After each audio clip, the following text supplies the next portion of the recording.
Hey y'all, it's me. I don't know what Bub's doing.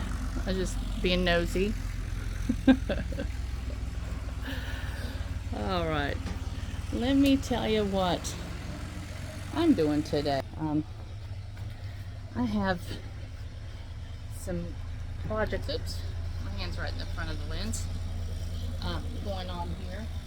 And I have a number of seed packets that I need to get started, like my nasturtiums. We talked about the nasturtiums being so important in a garden as a pest control because they're actually they draw in pests, and then you can cut them off at the base and dispose of them and put some more nasturtiums. So I'll pop this back. I don't know what he's doing. I'm going the wrong way. He's parking. Okay. So anyway, the nasturtiums are something that I'll start a new batch every 2 weeks actually, and keep those going. And then I have y'all seen these? I know those of you in the south, and I don't know if they grow in the north or not, have seen these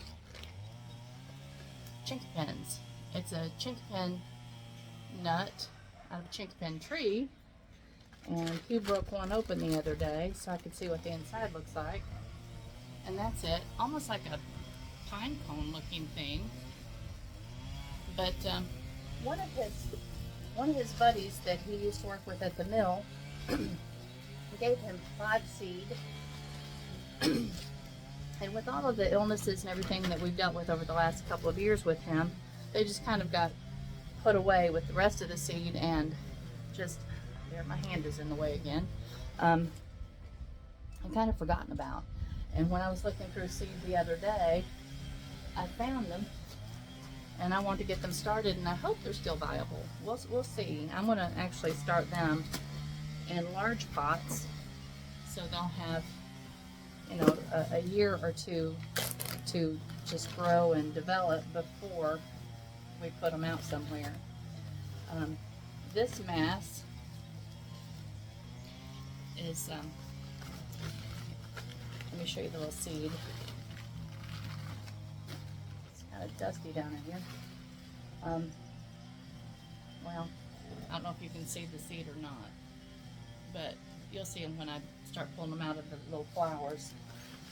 Those are garlic chives, and they make such a beautiful border plant.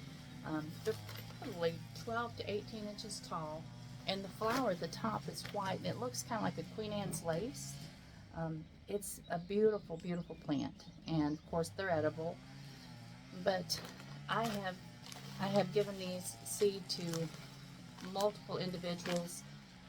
It's kind of a memorial to Jared. You'll see I've got written on here, from Jared's garlic chive. So it just makes me happy to know that they're just growing around all over the place. And this is one of his original little plants. So that's what we're going to do today. I need to fix my little tub here full of dirt, and I mix, just when I'm starting seed and I'm not starting them in the soil blocks, which I'm not going to do any of these in soil blocks, I mix the dirt 50-50 with just potting soil and the black cow. And the black cow is just a good rich compost out of cow manure. One of these days I won't have to buy it anymore. That's cool. But anyway, let's get started with that. And let me point my little camera where you can just join along with me in this kind of boring little adventure right here. Oops, I've got birds coming up here on the porch. Aw, hey guys. Alright. And this, let me show you this. This is the Lambert, and I just found it. I have always used, what is it in the black bag? Let me see if I can think of the name of it. I'll have to write it.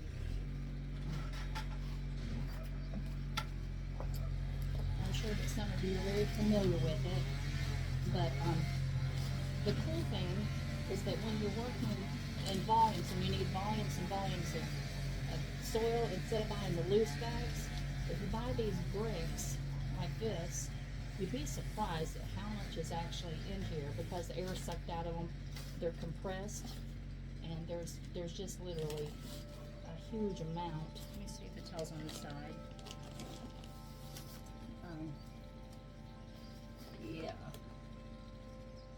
Yeah, 3.8 cubic feet. So that's a pretty good bit of dirt right there. And so this block costs $30-some.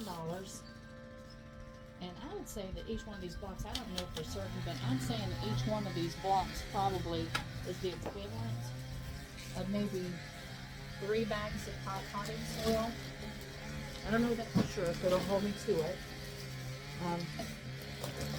But it's a lot. And this particular brand is cheaper than the brand that's in the black packaging, which is what I had always purchased. This is the first year that I bought this brand. So I'm hoping that it will work for me just as well. My son's over there making lots of noise with the weed eater, so I hope y'all can hear me. But I will not slow down progress. Let him weed eat, right? Alright. That's like 50%, but that's more compact because it's damp. So I call it 50%. Alright. Intermix. Break up these little plots as I go.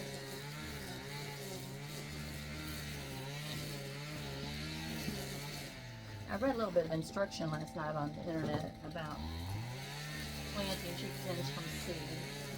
And basically it said to keep the soil moist. And I think it said in some location, I'm pretty certain. So I'll have to read that again because I think I was half listening. But anyway. Don't you love mixing dirt? All those good soil organisms in here.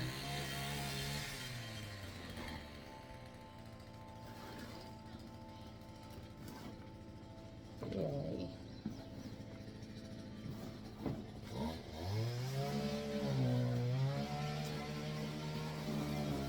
I hope it's beautiful where you're at. I know some of you are going into your winter, which is, you know, I'm 60, almost 2 years old, and it's still hard for me to realize that the lower hemisphere of our planet is going to be in winter when we're in the middle of summer. But, oh well. I hope you enjoy your winter season and get your rest and rejuvenate and all those things. Alright. Let's just go ahead and plant the chinky pin.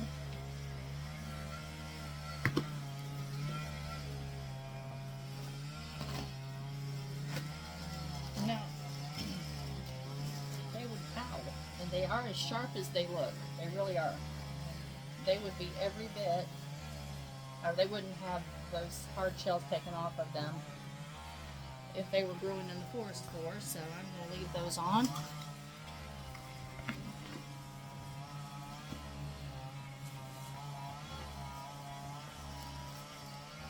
And instead of using all my dirt up, planting these, I'll set it to the side so we can work on some other things while y'all are with me. I won't bore you that badly, I hope. Alright. Now, oh, another thing that I'm doing today, let me go ahead and work on that. You planted these soil blocks for me a couple weeks ago, and it did not occur to me to remind him to drop those, or to push a hole down at least a ½ inch for the tomatoes. And so he put them just in a little divot that's in the soil block itself for this size. And unfortunately, it's given them, I think, kind of a shallow root system, and as they get more top heavy, that's going to end up being a problem. So I'm going to give them some stability by planting them a little deeper, and because they're going to need another couple weeks inside before I'll be ready to put them in the garden. So let's just start right here.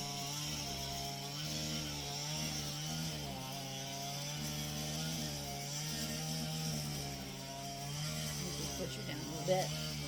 I set it down on that dirt I put in there. And actually, you know what? Probably shouldn't have even put any dirt down on the bottom because there's so much. Let's get that out of there and set the plant itself on the bottom and just fill it up. These tomato plants, if you look at one, you'll notice that they actually have like a furry trunk. He's got two in there. He fusses at me about doing that. Do you see there's how furry it is? Those will develop into little roots. And so when you plant them in your garden, you can even go ahead and set these little things way down deep and just kind of leave an inch or so of the actual leaf sticking up. So,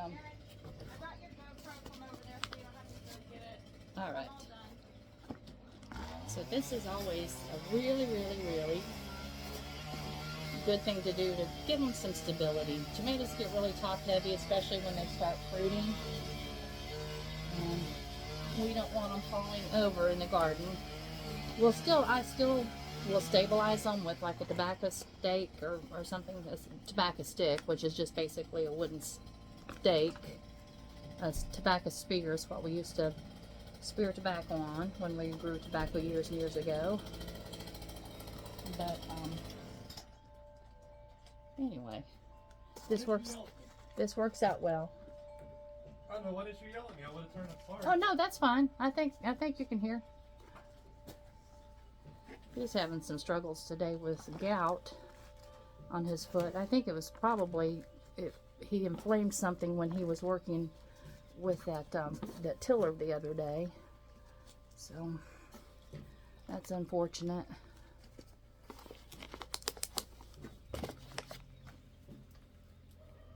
Oops, I broke that little soil block. That wasn't good. Alright, that's alright. Let's put you down in there.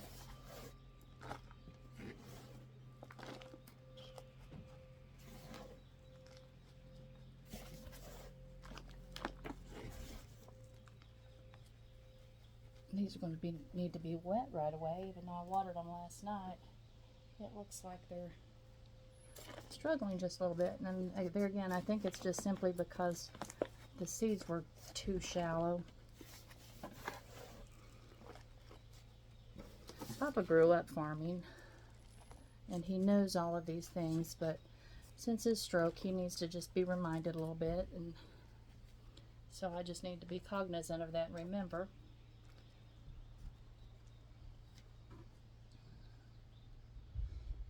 We have to remind each other of things pretty significantly. Both of us are entering those golden years of memory lapses. Oh, life is fun.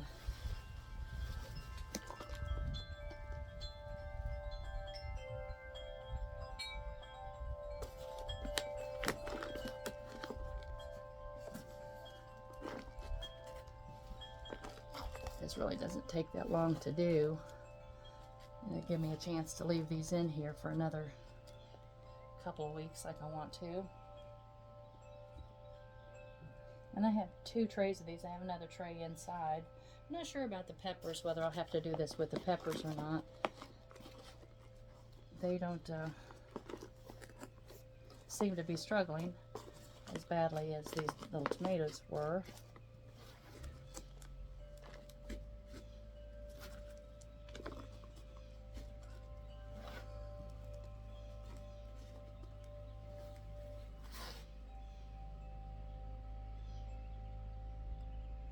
But you can see how they've just kind of fallen over. Bless their hearts. Poor little bomatos. Michaela called them bomatos when she was little. And we always had tomatoes growing in flower beds. I don't know why, they just always were. My daddy told my mom one time, because he always wanted to plant tomatoes in the flower beds, and I don't think she was really a fan of that idea.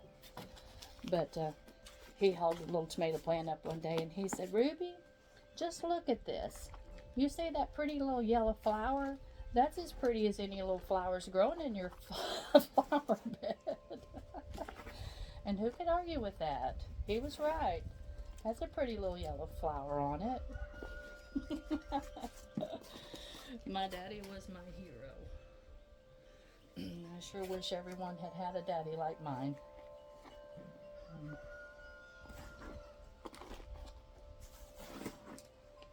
Funny. When I was growing up, my mother spent a lot of time in the hospital. She had every arthritis known to man, and back then they would put you in the hospital and put you in traction to just relieve some I think they thought it would relieve the compression on your spine. I don't know if it's still a thing that they do, but because of that and because I was the youngest in my family, it seemed like there were months that my dad and I would be the only ones at home. And my daddy worked afternoons at Ford. He had his own business during the day, laying brick and block and pouring concrete. And then in the afternoon, he worked at Ford Motor Company in Wayne, Michigan. And so he would be gone by the time I would get home from school. And the hospital that my mom was always in, Annapolis Hospital, was right next to my junior high school. So it was just every day when I got out of school, I would run up to see my mom and give her a hug and tell her hi, and then I'd go home. I called it my mom's hospital. It was that interesting. But she had a lot of health issues, bless her heart. And Daddy would leave me a note on the counter with some money and tell me what we needed from the grocery store. So I'd walk to the grocery store and get what we needed. And then I would, walk home. And my brothers and sisters were all grown and gone by this point in my life. And so it was odd. And it was okay because I was kind of a loner, a bookworm. I love to just read, so being alone like that suited me fine. And on the weekends, my daddy and I took turns. We watched football games, and we would take turns, napping. He'd be in his lounge chair or his recliner, and I'd be on the sofa, and one of us would be asleep, and we'd wake up, and the other one would tell us what the score was, and then the other one napped for a while. It was just kind of comical. I was, instead of a daddy's girl, I think I was more a daddy's boy. But I was telling Aiden the other day that because my daddy always had, because he did concrete and, because he did concrete work, he always had a big pile of sand in the backyard. And I loved playing with Matchbox cars. Where'd I put my bucket, girls? There it is. I loved playing with Matchbox cars. And I had tunnels and roads all over those piles of sand. I probably always ended up spreading the sand out further than he would want, but he never fussed at me. He just let me play in it.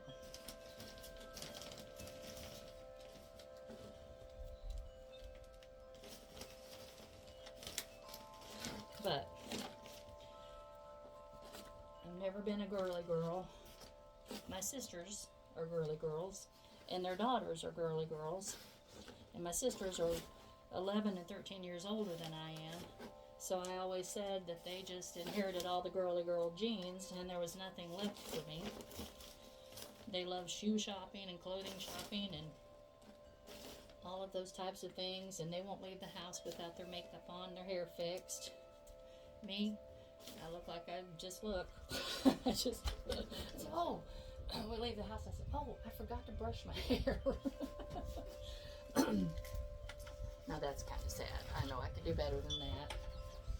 But let me walk over here and get another bag of black cow. We've got some bags on this porch right now.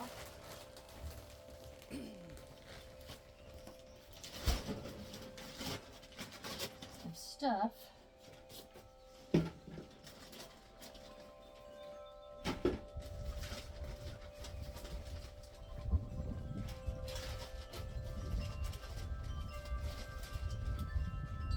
But I love my sisters, I do.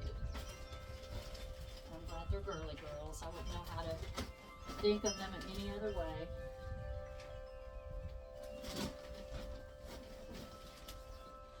Hugh thinks he left out though because I don't clothes shop or shoe shop. My feet are actually so ridiculous. I am very, very flat footed. And so I've never been able to wear high heels or anything like that. And so when I shoe shop, when I do have to shoe shop, I go straight to what's comfortable. Find me the comfortable part of, and right now my favorite shoe for the past 10 years or so has been a brand called Allegra. If any of you are familiar with those, they're a nice shoe that a lot of people that work in like the nursing profession, people that are on their feet a lot, they wear them because it has a wonderful arch in it. So any of you that have problems with arches, or if you're on your feet a lot, look into that brand because they're very, very comfortable. And they're kind of clunky. Most of them are kind of clunky looking. If that doesn't bother you, and it doesn't bother me, but again, it's called Allegra, Allegra, I think. I can't remember for certain, but anyway, they worked well for me for about 10 years. But I typically have 3 pairs of shoes and a pair of work boots. And I think my sisters, I'm not sure they can number their shoes. There's Pops. Hey, Pops.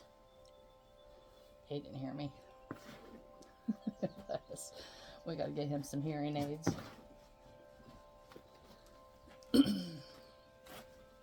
Hey, Pops. There he is. Say hey, Pops. Repotting time. Yeah. I need to weed it a little bit in the dog lot and clean it up, I guess. Okay. Before it gets away from me. Where's it going? You don't want to have to mow it with a push mower. You're right, I don't. We'll let Pops go mow, since that's what he's inclined to do this morning. Alright. Now, what do I do with my nasturtiums? Ouch. I just got stabbed by a... Okay, and I'm going to go back to these little pots for the nasturtiums.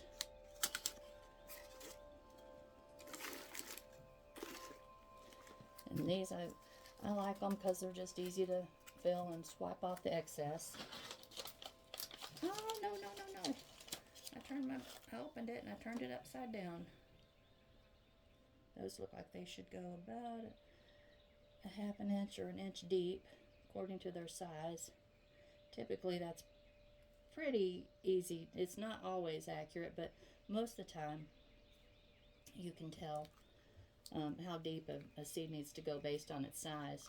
These little bitty tiny seed that are so minuscule you can't even, let me see if I can find any of them. I think they went down between the cracks of the porch, so those are non-retrievable. But these little minuscule, these teeny tiny little minuscule seed, a lot of times they go right on top of the soil, and if you read your seed packet, they will even say do not cover. And I know in years past that was a problem. I didn't even realize that there were seeds out there that you weren't supposed to cover, and I always covered them, so sometimes I'd have problems with germination. So if you're unaware of that, I'll tell you, because I didn't know at one point either. Little sticks.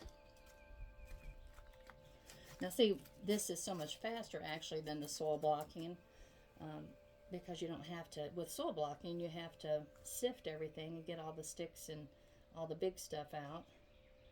And so it is a time consuming thing. And I know that this particular size of container, that actually there's companies out there making them now that are reusable, that are a long-term solution for planting. And I can usually use mine for 3 years or so if I don't let Hugh take the plant out, because what he does is this. Let me show you.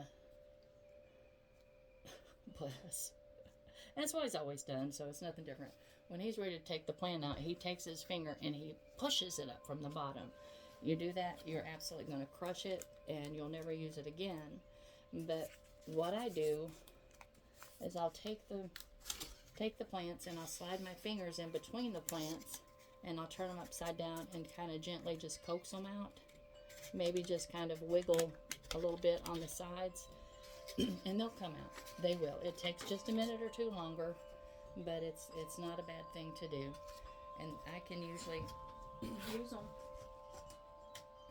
for 3 years and sometimes longer. And these are new that I'm using today, but I'll show you some that I've used over time. See these, you'll see that I've got little numbers on them where I've kept track of what was in them. But when you do that, if you reuse them, it's a good idea to at least fix yourself a big tub of water and put maybe just less than a quarter of a cup of bleach, just a couple tablespoons of bleach actually in it, and then just drop these down in it, bring them out. You can lay them out and let them and just kind of rinse them off and let them sun dry, and that will kill any bacteria that might be on them that could cause a problem. And I think it's fairly rare that it does happen, but me, I just want to make sure that I don't take that chance, because it is a chance you're taking if you don't go ahead and make sure that you're just preventing something. And it's such a small amount of time that's required. I mean, it'll take you 20 minutes to do 100 of these little containers, and you're saving yourself possibly some real significant issues. So I always think it's just a better thing to do. All right, now you can see those little black seed. I'm going to put several of them in a cell, because I'm not sure. These are getting pretty old. If they come up this year, I need to save the seed head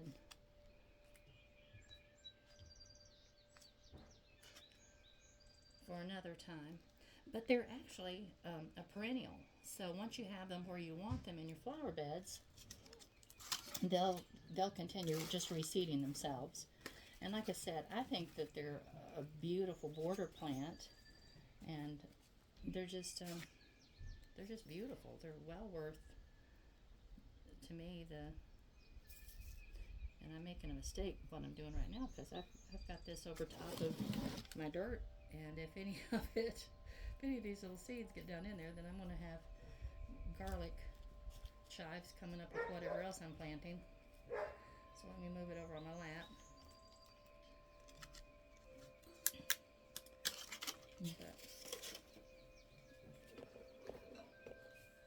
All right. Oops. I'm shaking you all to pieces, girls. I'm sorry.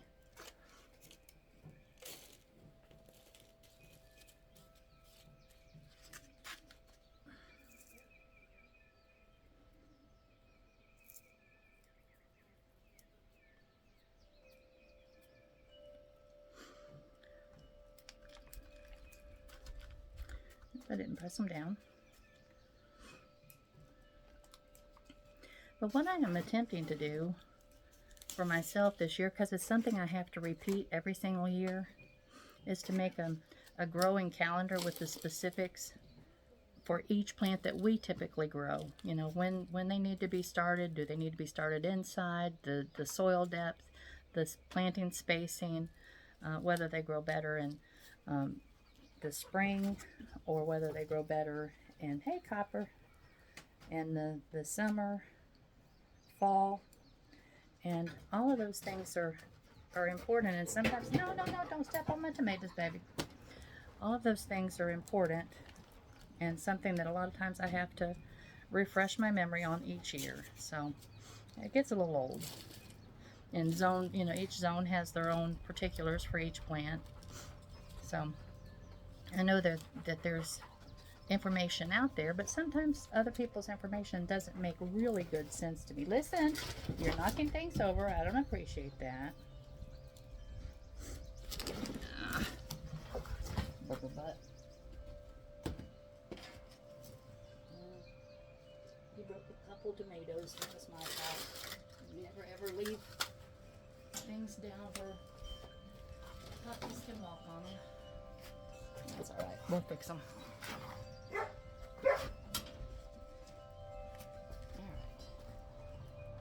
Now you can't walk on them. There's Boo Bear, my daughter. She's had kind of a rough day because she took one of her kitty cats to the doctor and found out that it has an illness that is non-curable. So, and Noble sees her. That's her boy. So he's very excited. So anyway, girls, I'm going to get off of here and visit with my daughter. And I love y'all. You are, let me see if Chelsea, will you say hi? She's walking away.